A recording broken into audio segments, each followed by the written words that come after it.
Queria agradecer muito a oportunidade de estar aqui. É uma alegria muito grande. Eu nem lembro como é que começou minha amizade com o pastor Paulo, mas o que eu sei é que foi relacionado ao ministério, né? E a gente estando juntos. E há mais de 10 anos a gente sonha com um projeto aqui em Petrópolis.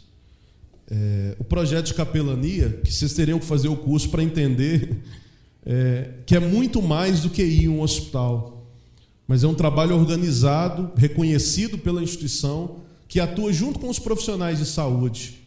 Atualmente eu sou capelão titular do INCA, Instituto Nacional de Câncer, da Unidade de Cuidados Paliativos para pacientes sem possibilidade de cura.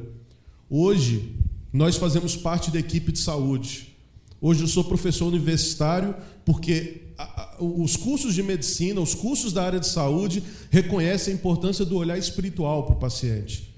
E diante desse sonho que Deus colocou no nosso coração, a gente tinha o sonho de trazer esse projeto para cá, para Petrópolis. E é interessante como tudo acontece no tempo de Deus. Porque depois de 10 anos de amizade, no ano passado a gente entrou em contato com o pastor Paulo, formamos a primeira turma, e no mês de formatura da primeira turma, o primeiro hospital de Petrópolis abriu as portas para a gente. E na reunião que a gente teve, já começou a ver outras possibilidades de outros hospitais que a gente vai entrar para a glória e honra do Senhor. E nós temos hoje a formatura da primeira turma de capelania hospitalar da cidade de Petrópolis. E é uma alegria muito grande. Foi uma alegria muito grande passar 8 meses com esses servos de Deus, conversando, compartilhando experiências, aprendendo juntos. E hoje a gente fecha um ciclo. Ontem começou a segunda turma já, porque a gente entende que o projeto ele precisa continuar. Então a segunda turma de capelania começou ontem e vamos aí pelos próximos 7 meses estar juntos.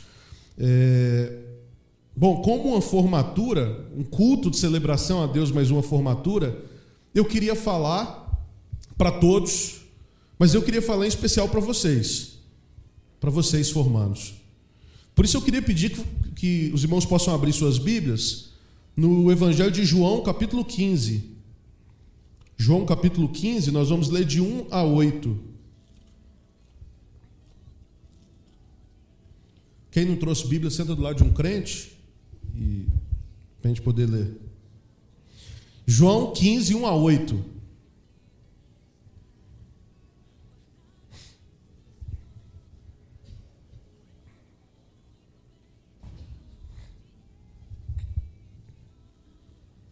Eu vou ler na minha versão que diz assim: eu sou a videira verdadeira e o meu pai é o lavrador.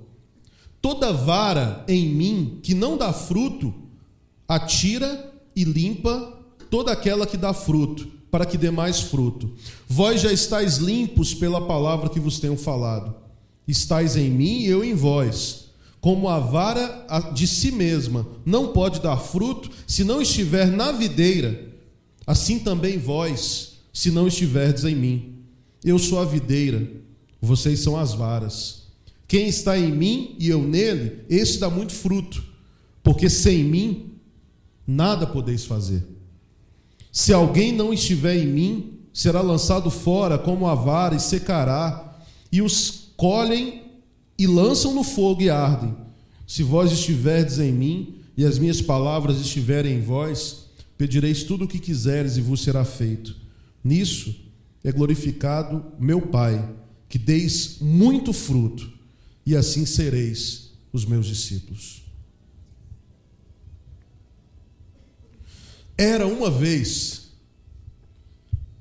um galo que acordava bem cedo todas as manhãs e dizia para a bicharada no galinheiro: eu vou cantar para fazer o sol nascer. Ato contínuo, esse galo subia no telhado, estufava o peito, olhava para o nascente, cantava e ficava esperando. Dali a pouco, aquela bola vermelha começava a aparecer, até que se mostrava toda acima das montanhas, iluminando tudo. O galo se voltava orgulhoso para a bicharada no galinheiro e dizia: eu não falei para vocês? Todos ficavam boquiabertos e respeitosos diante de um poder tão extraordinário conferido ao galo. cantar para fazer o sol nascer. Ninguém duvidava. Tinha sido sempre assim. Também o galo pai cantava antes para fazer o sol nascer. O galo avô também cantava para fazer o sol nascer. E o poder extraordinário do galo provocava as mais variadas reações. Primeiro, os próprios galos não estavam de acordo. Isso porque não havia só um galo. E quando a cantoria começava de madrugada, ia se repetindo pelos vales e pelas montanhas, e em cada galinheiro havia um galo que pensava a mesma coisa e julgava todos os outros galos como impostores. Além do mais, não havia uma única partitura. Não havia consenso quanto à partitura que se deveria cantar para fazer o sol nascer. E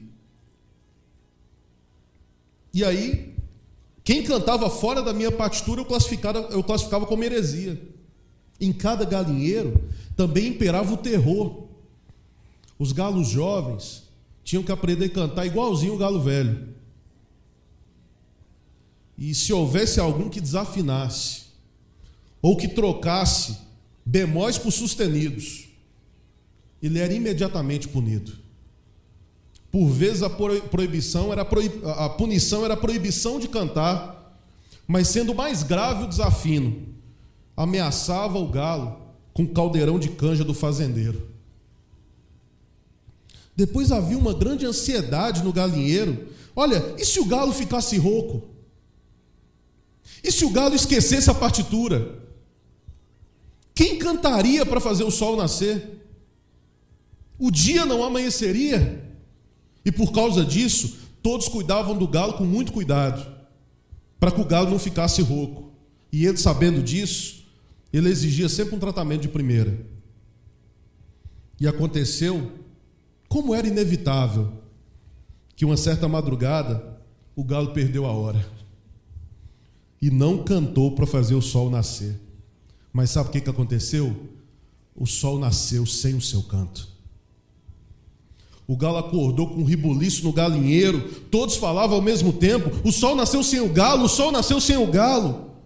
O pobre do galo não podia acreditar naquilo que seus olhos viram, aquela enorme bola vermelha lá no alto da montanha. Como é que isso era possível? O galo teve um ataque de depressão ao perceber que seu canto não era tão poderoso como ele pensava. A vergonha era grande. E se passou muito tempo sem que ouvisse o canto do galo, do galinheiro, deprimido e humilhado que ele estava. O seu canto não era capaz de fazer o sol nascer. Ego eimi. Essa é a expressão utilizada por João aqui para falar eu sou. E essas palavras aparecem muitas vezes na Bíblia. Nós temos vários eu sou de Jesus. E no texto lido trazem mais uma informação. Jesus diz: eu sou a videira verdadeira. Vocês são os ramos. Segundo um teólogo chamado Rudolf Bultmann, a frase ego eimi, a palavra ego, ou seja, eu, é mais um predicado que um sujeito. O sentido então seria o seguinte: em mim está presente a vida, em mim está presente a luz, em mim está presente a videira verdadeira, em mim está tudo aquilo que o ser humano tem que ter e que anseia para poder viver de fato e não apenas existir. Esse texto que nós lemos, bíblico, está no contexto aqui da despedida de Jesus do Evangelho de João, quando ele diz: olha, eu vou, mas eu não vou deixar vocês órfãos, não. Não se turbe o seu coração, não tenha medo. E então vem o capítulo 15, Jesus dizendo: eu sou a videira verdadeira. Eu sou a videira verdadeira quando a vida parece não ter mais sentido. Eu sou a videira verdadeira quando as circunstâncias da vida, quando a vida parece que perdeu o seu sabor, quando a vida parece que perdeu sua cor. Eu sou a videira verdadeira quando parece que viver virou um ato enfadonho, que viver virou uma obrigação. Eu sou a videira verdadeira quando cumpri uma missão se torna mais a repetição de rituais do que algo que realmente arde dentro de nós. Jesus diz: eu sou a videira verdadeira. Eu sou a videira. Esse eu sou a videira proferido por Jesus, queridos, é uma lufada de ar puro nos pulmões mofados de uma vida individual, estéril, infértil, sem vigor, sem sentido, que nós muitas vezes vivemos. Quando nós vivemos uma vida que parece não nos levar a nada, quando parece que a gente vai vivendo a nossa vida severina, que é só esperando a morte chegar. E se somos severinos iguais em tudo na vida, morremos de morte igual, mesma morte severina, que é morte que se morre de velhice antes dos 30, de emboscada antes dos 20 e de fome um pouco por dia, de fraqueza e de doença que a morte severina ataca em qualquer idade, e até gente não nascida, João Cabral de Melo Neto, e parece que a gente vai vivendo essa vida severina, esperando um desfecho, seja ele qual desfecho for, mas a vida não tem sabor, mas a vida não leva a nada. Vamos ser sinceros? Quem de nós, inclusive o mais nobre e generoso, inclusive o mais bem intencionado, não teve um dia a impressão de que todos os nossos projetos, de que todos os nossos esforços não serviam para nada, não valiam de nada? Quem de nós nunca já achou o edredom bem mais atrativo no domingo de manhã do que EBD? Quem de nós já não nos sentimos exaustos, mesmo no cumprimento da obra do Senhor, e pensamos que seria melhor fingir que não é com a gente, fingir que sempre é com a pessoa que está do nosso lado, fingir que esse chamado, fingir que esse incômodo que eu estou recebendo sempre é com quem está sentado do meu lado? Bill Hybels, um pastor norte-americano, ele tem um livro chamado Descontentamento Santo, que diz que Deus tem duas formas de confirmar um chamado dele na nossa vida. A primeira forma, Ele coloca dentro de nós um amor muito grande pelas coisas que Ele ama. E de repente a gente começa a amar a igreja, a gente começa a amar os pobres, a gente começa a amar os presidiários, a gente começa a amar os que sofrem no hospital com algo que não nos deixa ficar parados. Mas a segunda forma que Deus confirma um chamado, Ele coloca dentro de nós um ódio muito grande pelas coisas que Ele odeia. Deus odeia a injustiça, e de repente nós nos deparamos com uma insatisfação dentro de nós sempre que a gente vê injustiça, sempre que a gente vê a miséria.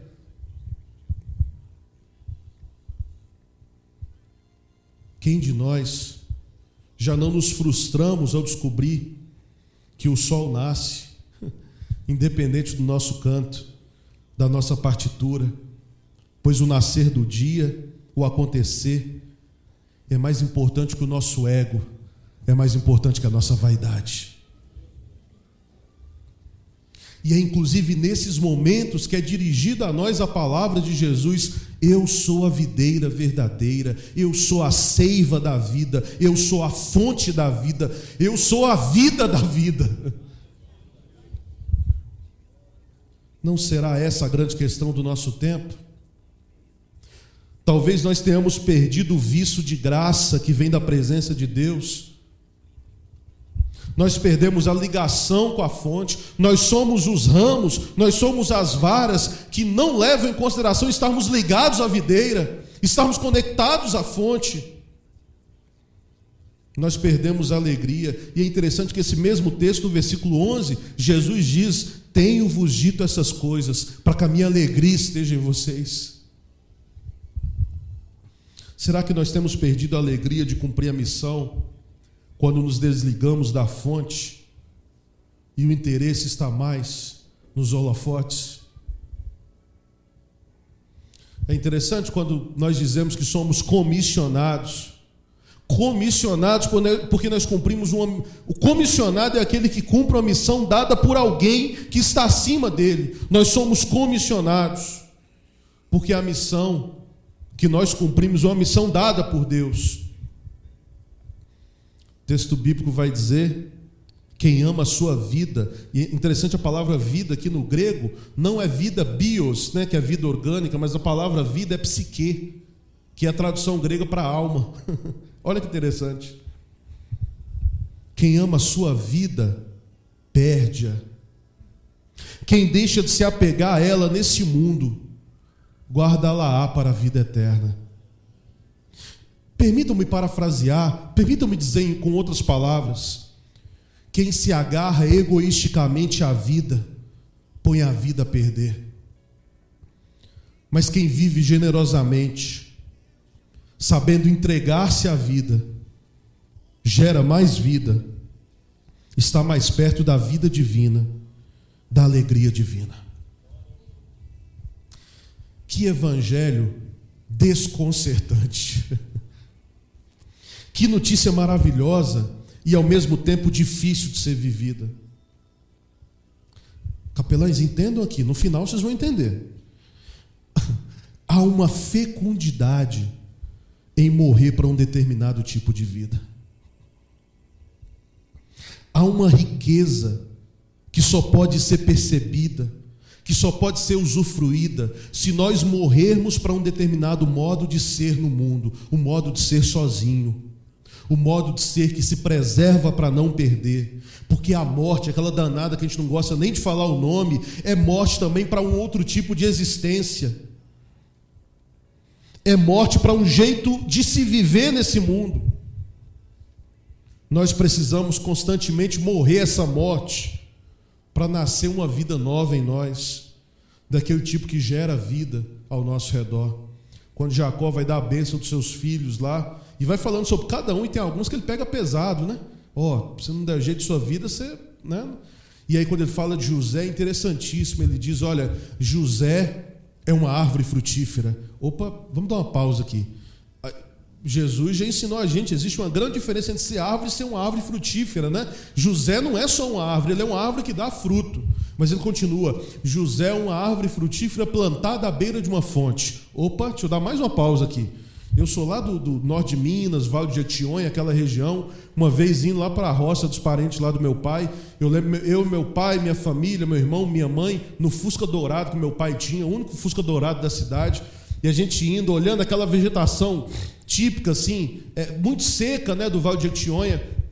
Eu vi uma tirinha de vegetação verde passando assim, eu tinha uns 8 anos de idade, e eu falei, papai, por que no meio de tudo aquilo seco tem aquela tirinha de vegetação verde na paisagem? E meu pai disse, meu filho, ali está indicando que está passando um rio, e onde o rio passa, as árvores plantadas à beira do rio, as folhas dela conseguem ser verdes o ano inteiro. José não é só uma árvore frutífera, José é uma árvore frutífera plantada à beira de uma fonte. Mas deixa eu dar a terceira informação, que o texto bíblico nos diz. José é uma árvore frutífera plantada à beira de uma fonte, cujos galhos passam por cima do muro. Lá na casa de minha mãe, lá em Minas, tem um pé de manga que é uma bênção, porque tem uma vizinha que tem um pé de maracujá. E o pé de maracujá trepou no muro, agarrou no pé de manga, e hoje o nosso pé de manga dá maracujá. E a gente brinca para ela dizendo, olha, o maracujá que passou do lado de cá é nosso, né? E ela brinca, tá, mas a manga que passar pro lado de cá também é minha. Uma árvore cujos galhos passam por cima do muro é uma árvore que sempre abençoa o vizinho. É uma árvore que nunca dá fruto para si só. É uma árvore que não vive olhando para o seu próprio umbigo, para suas próprias necessidades, que não vive olhando para o eu primeiro. Mas é uma árvore que dá fruto para aqueles que estão ao redor. A proposta de Jesus é: permaneçam ligados em mim. Vocês estão entendendo isso? Sem mim, vocês não são nada. Sem mim, vocês não podem fazer nada. Inclusive até a fé que vocês se gabam de ter, eu sou o autor e consumador da fé de vocês. Sem mim nem fé vocês teriam. Sem mim vocês não podem fazer nada. E quando vocês se desligarem de mim, esquecerem da fonte e acharem que as coisas acontecem por causa de vocês, vocês vão secar. Nosso problema não são os problemas da vida, não são os impasses da existência, não são os embates com o mundo, não. Muitas vezes o nosso problema é ter força interior para enfrentarmos os problemas cotidianos da vida. E assim nós nos justificamos para fugir da missão que nós temos nesse mundo. Na missão que nós temos nesse mundo. Que Eu sou professor da Junta de Missões da Igreja Batista, da Convenção Batista Brasileira.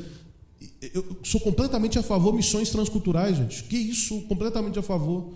Mas entenda o seguinte: ofertar é uma função nossa, sim, para missões. Mas ofertar não pode ser um desencargo de consciência para a gente não fazer missão. E ofertar não é terceirização. Não é eu pagar para alguém fazer no meu lugar. Não tira de nós a responsabilidade de sermos missionários onde nós estamos. Mas quantas vezes as dificuldades da vida, quantas vezes os problemas se tornam justificativas para a gente esquecer da missão. Eu aprendi na minha infância a atravessar os vales da sombra da morte recitando o Salmo 23. Quando eu ficava com medo de dormir, Bruninho pretinho desse tamanhozinho lá no interior de Minas, estava com medo de dormir, papai ia para mim, papai me fez decorar o Salmo 23. E a cada momento eu lembrava do Salmo 23. Como papai é mineiro, achei uma versão aqui que me lembrou ele. O Senhor é meu pastor e nada há de me fartar. Ele me faz caminhar pelos verdes capinzar. Ele também me leva para os corgos de água calma. Ainda que eu tenha que andar nos buracos assombrados, lá pelas encruzilhadas do capeta, eu não careço de ter medo de nada. A modo de que Ele é mais forte que coisa ruim. Ele sempre nos prepara uma boa boia na frente de tudo quanto é maracutaia. E é assim que um dia, quando a gente estiver mais para lá do que para cá, nós vai morar no rancho do Senhor, para em té nunca mais se acabar. Eu sou a videira. Permaneçam ligados em mim, porque vocês são os ramos. Aquele que permanece em mim produz fruto. A proposta de Jesus para a sequidão, para a esterilidade de uma vida sem fruto, é estar conectado à videira. Quantas vezes nós queremos ser mais sábios que o rei? Quantas vezes nós achamos que o que fará o nosso ministério andar é a nossa inteligência, é a nossa capacidade, é a nossa astúcia, e nós não nos atentamos que nossa busca incessante por esses frutos acaba nos afastando da videira, da fonte, e nos fazendo secar. A gente tem tanta estratégia, a gente tem tanto método, e a gente tem esquecido de estar conectado a Deus, de estar buscando a Deus em oração. Antes de bolar os nossos métodos e as nossas estratégias, a gente não tem dedicado um tempo de oração para perguntar: Deus, é isso que o Senhor quer mesmo? Talvez por isso demorou 10 anos, pastor Paulo. Talvez por isso.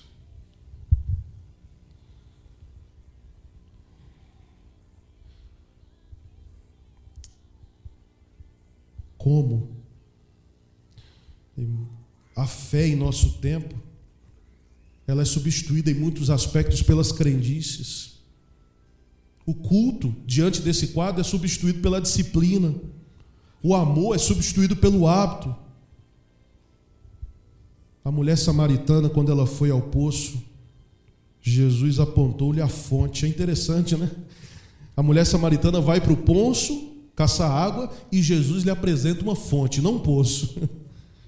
Porque, irmãos, poço tem data, poço tem lugar, poço tem endereço, poço tem localização. A fonte não tem data, a fonte não tem lugar, a fonte não tem endereço, e é por isso que você não precisa mais esperar. Mas lembre-se, poço são buracos feitos por mãos humanas para dar acesso à água que nós não produzimos, que é a graça borbulhante que nos é oferecida de presente. Vamos ser sinceros, esse dia eu aprendi que quando Deus quer fazer, Ele usa até um forró. O que a gente precisa, o que vocês precisam, é estar no lugar onde Ele quer que vocês estejam. Mas eu não sei o que falar. Esteja. Mas o que eu vou responder? Esteja no lugar onde Deus quer que vocês estejam, conectados à videira, assumindo o papel de ramos, cantando, porque o dia nasce, porque as coisas acontecem, porque o Espírito da verdade está com vocês. Que Deus os abençoe.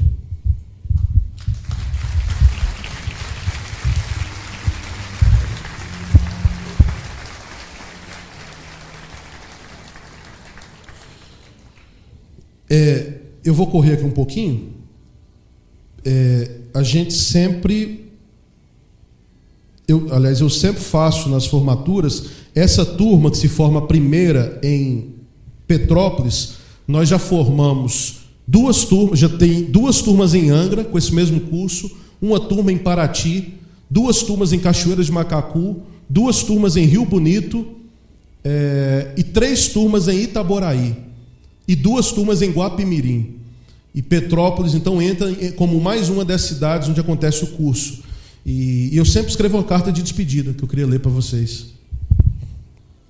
A primeira turma de capelania hospitalar em Petrópolis. Sempre que chegamos ao final, costumamos lembrar do início.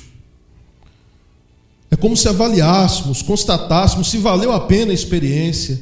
E a gente olha e lembra dos momentos simples e especiais que vivemos, do que aprendemos, no que acreditávamos e como mudamos. Uma das melhores sensações na vida é olhar para trás e dizer: valeu a pena. Como valeu a pena. Muito mais do que nos ferramentar para a visitação, a capelania nos educa para a vida. Nos ensina a lidar melhor com as nossas próprias dores, a enxergar no sofrimento do outro o reflexo dos nossos sofrimentos. Esses anos na capelania me fizeram crescer como ser humano. Valeu a pena. Vocês darão continuidade a um trabalho que hoje fazemos parte e talvez amanhã seremos apenas uma lembrança de mais alguns que passaram e marcaram sua história. Como tantos outros que passaram por esse curso e no seu tempo fizeram a diferença. Martin Luther King Jr. certa vez disse: mesmo se soubesse que amanhã o mundo se partiria em 2, ainda hoje eu plantaria minha macieira. Amados e queridos novos capelães, eu os convido nesta manhã para plantarmos a nossa macieira. Mesmo que o amanhã esteja obscuro e incerto, nós estamos no exato ponto onde é permitido alterar o comportamento das gerações que virão. Nós vivemos no hoje, no presente. As ferramentas que lhes foram fornecidas nesse curso aumentam suas responsabilidades. Não permitam que suas apostilas sejam esquecidas na gaveta. Não deixem todo esse aprendizado ser estagnado pela voracidade da nossa rotina escravizadora. Lembrem-se sempre da palavra do nosso mestre: apacenta as minhas ovelhas. Ficarei com saudade das nossas aulas, a convivência, os momentos simples e especiais que dividimos, nossos almoços. Começo a pensar que Rubem Alves tinha razão quando disse que Deus mora na saudade, ali onde o amor e a ausência se assentam. Hoje nos despedimos da nossa relação professor-aluno para nos tornarmos um grande corpo de ex-alunos desse curso. Serei sempre com imenso prazer o vosso capelão. No amor daquele que nos une, Bruno Oliveira.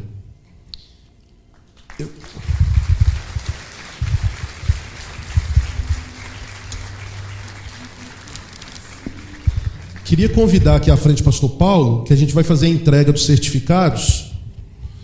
Eu vou ler o nome. Pastor Paulo, assim que eu chamar, o pastor Paulo vai entregar o certificado. E eu vou pedir que vocês fiquem aqui em pé, porque depois a gente vai cantar uma música e a gente vai passar colocando broche de cruz em vocês. Então, ao receberem, por favor, fiquem em pé aqui à frente, tá? Ana Maria Bernardo da Silva. Palmas, por favor.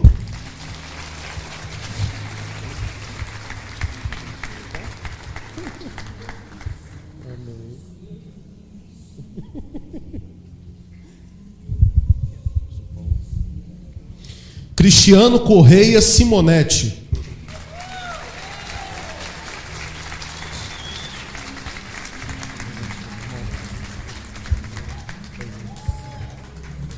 entreguei não. Felipe Wagner de Oliveira e Silva.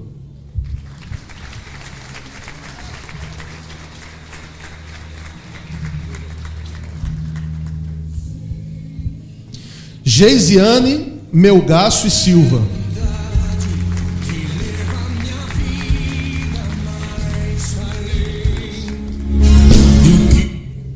Joá Santana dos Santos.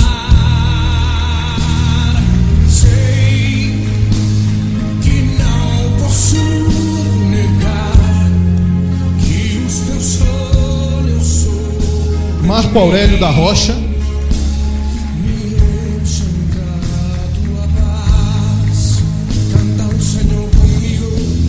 Maria da Conceição Dias Costa.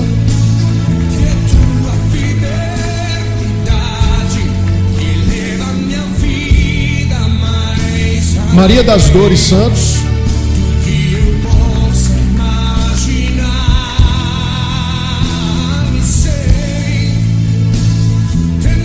Maria Esté Itaboraí Santos.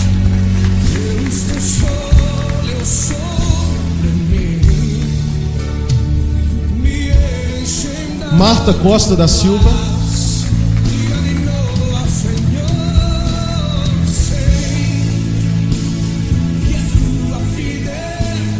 Miguel de Oliveira Costa.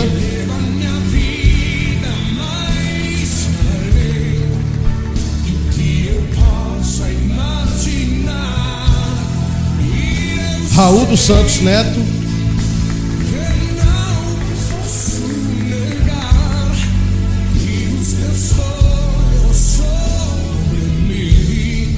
Sérgio Macedo.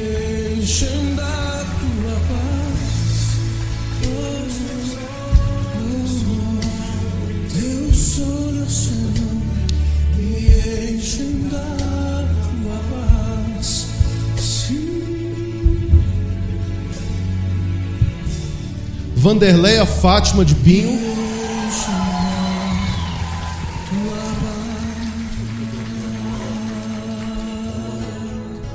Faltou alguém? Vitor Roque dos Reis.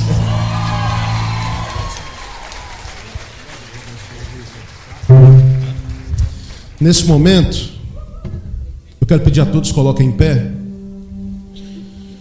A capelania tem um símbolo. Todos nós, nos hospitais, a Associação de Capelania já plantou, é uma associação missionária, não tem anuidade. A função dela é plantar capelania em hospitais. A gente já plantou capelania em todos os estados do Brasil e mais 13 países fora do Brasil. E nós temos um símbolo. Todos os capelães da associação levam na lapela do jaleco esse broche de cruz que eu e pastor Paulo estamos usando aqui. Esse broche de cruz que é em ouro maciço, que é a cruz vazia, o símbolo de que o nosso Cristo, o nosso Deus, a cruz não conseguiu segurar, a cruz não foi capaz de prendê-lo. E nós vamos passar agora colocando, enquanto cantamos uma canção, todos juntos, eu e pastor Paulo vamos passar colocando no jaleco dos nossos novos capelães.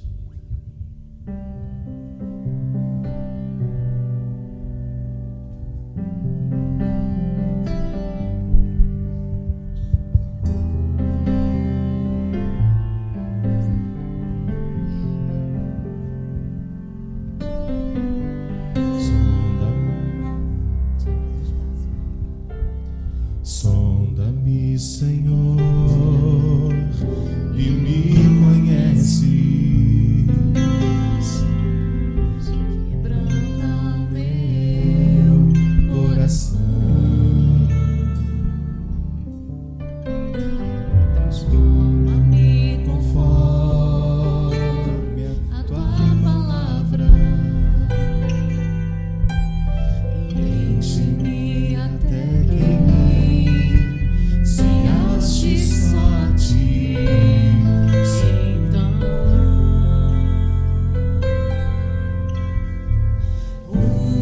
usa-me, Senhor,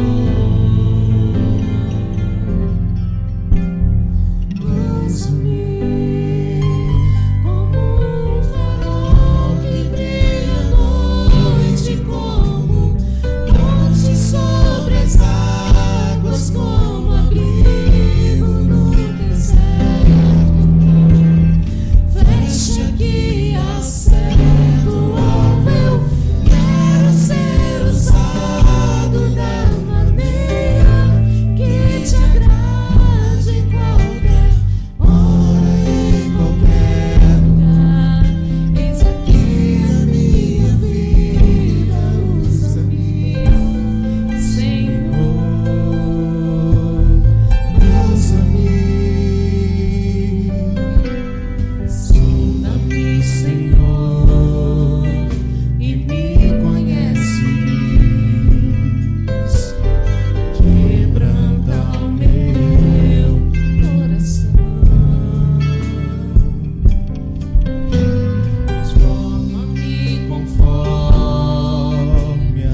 Usa-nos, ó Deus. Usa-nos, ó Pai. Eu quero entregar nas tuas mãos cada formando, cada novo capelão. Eu quero te pedir, Deus, que o Senhor os incomode.